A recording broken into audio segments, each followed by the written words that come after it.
Hello everyone. Let's take a look at the jump through part 2.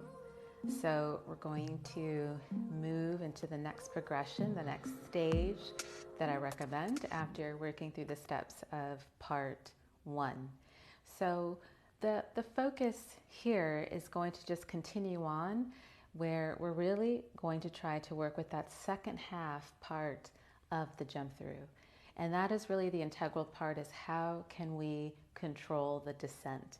How can we use the strength of our upper body as we draw into the core, as we align the body properly to then be able to feel this sense of this floating action? And really what I've experienced is that the sense of the jump through is like playing with gravity. We generate energy through the action of our legs, so actually jumping in a forward, slightly upward direction. And then we want to feel this stacking of the bones where we get the hips just slightly over the shoulders over the hands, which aligns the body weight over the arms.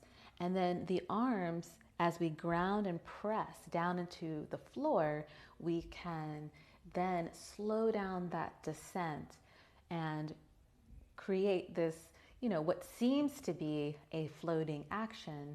However, as we come down toward the floor, we're just slowing down that action because, again, what comes up must come down, but we're working with our strength and the alignment of the body to make that a more fluid transition. So again, with that being said, you can always step forward and sit. You can take a few extra steps and sit. It's not necessarily a contest on how we jump forward, but again, this jump through can become much more fluid, and we can become more of an active participant in working into these different levels of our strength, our coordination, when we do our vinyasas in between poses in the Ashtanga Yoga practice. So sometimes on days where I'm just feeling really low on energy, but I really need that presence of practice, I will step through, or I will walk through and sit.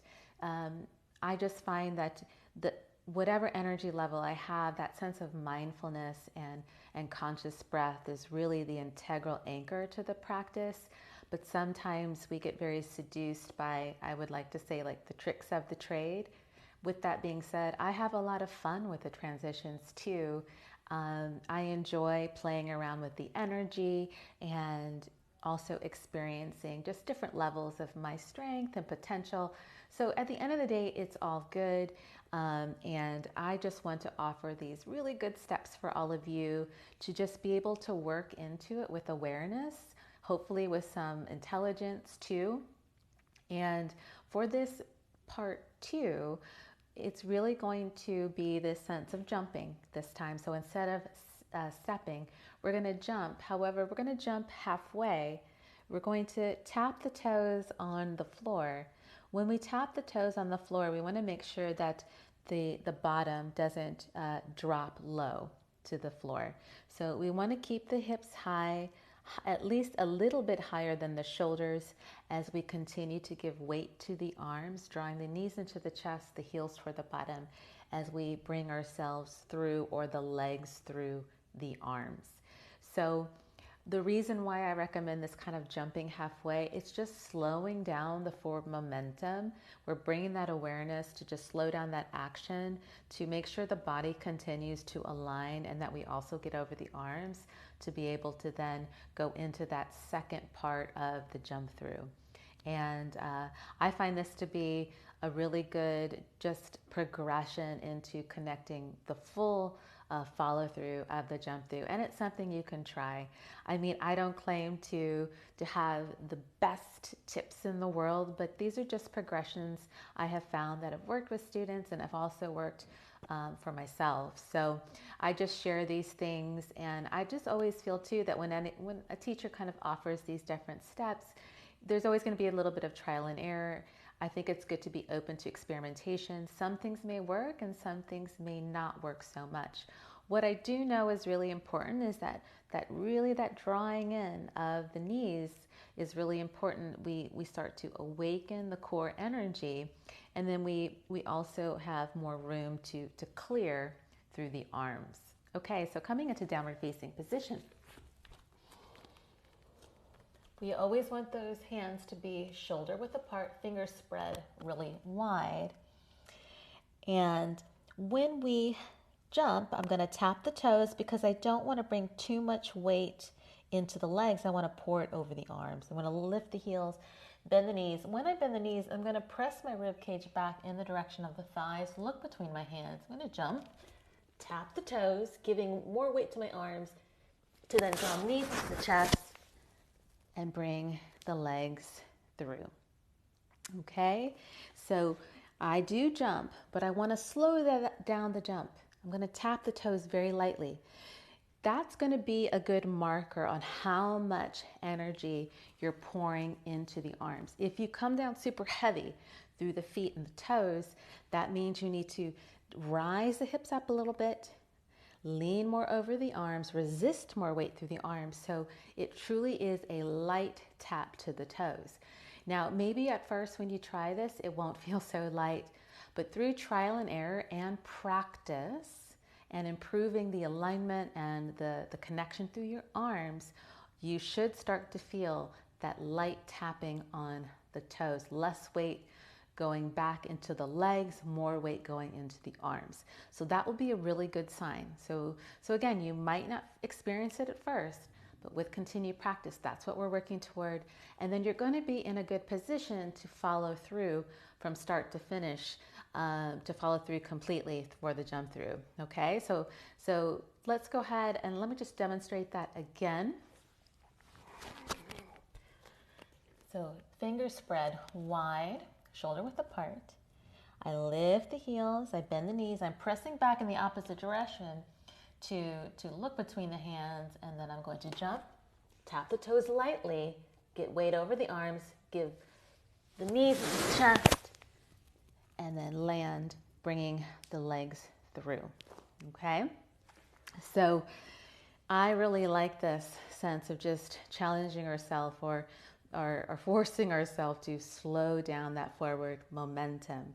So our legs are quite strong. I mean, our legs can really create a lot of forward energy, but the part of that floating action is adding resistance and aligning the body properly so the descent can come down in a fluid transition. So this is just something that we'll start to cultivate over time, and it's going to really be about practicing and going through the repetition and then just feeling, okay, that worked, but I need to improve here.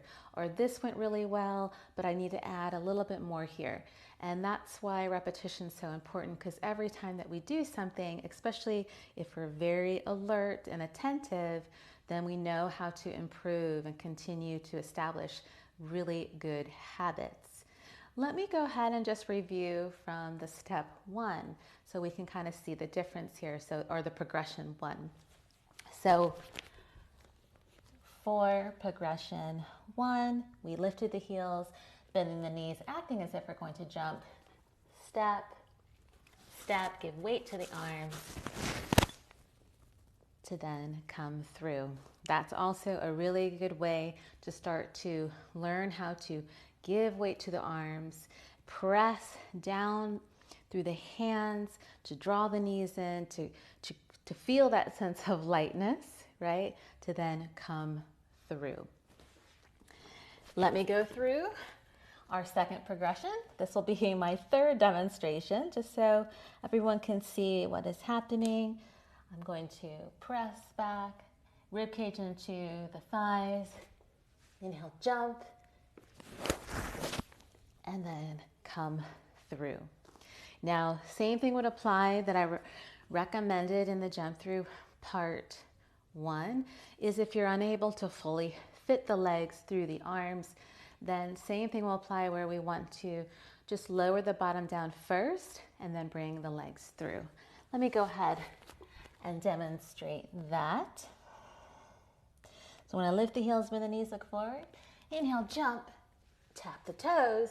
If I'm not able to fit through, just lowering the bottom down first, and then bringing the legs through to begin whatever posture I am working on.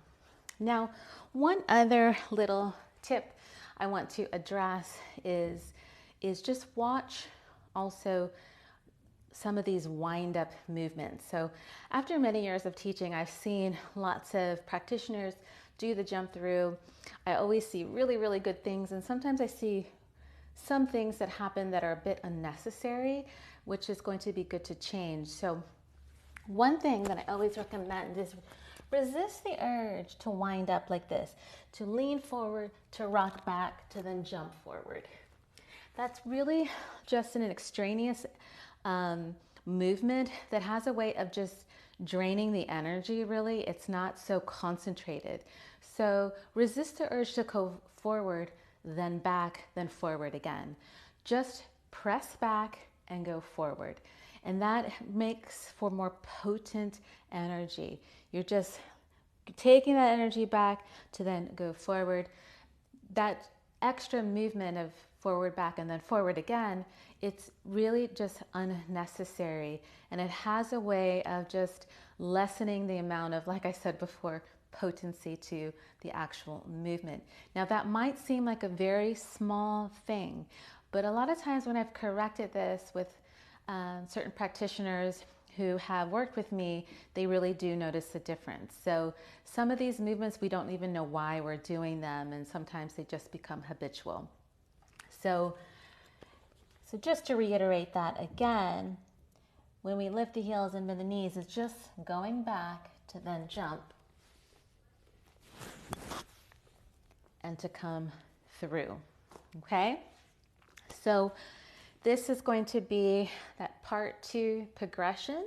For some of you that are working on this, just experiment with that. Remember, you want the landing to be soft. If we're landing really heavy on the feet, on the toes, that means that we need to pour more weight over the arms, lift the hips a little bit more, and resist through that sense of grounding through the hands. So that's really an important marker. And a lot of times I will challenge practitioners to land lightly.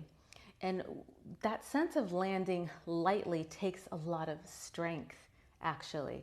So even if you're jumping forward to standing or jumping through to seated, work with that sense of landing lightly. And I always like to use the analogy of ballet dancers.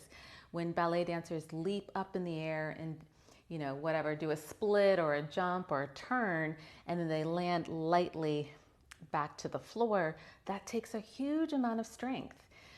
It's actually less strength to just come down heavy.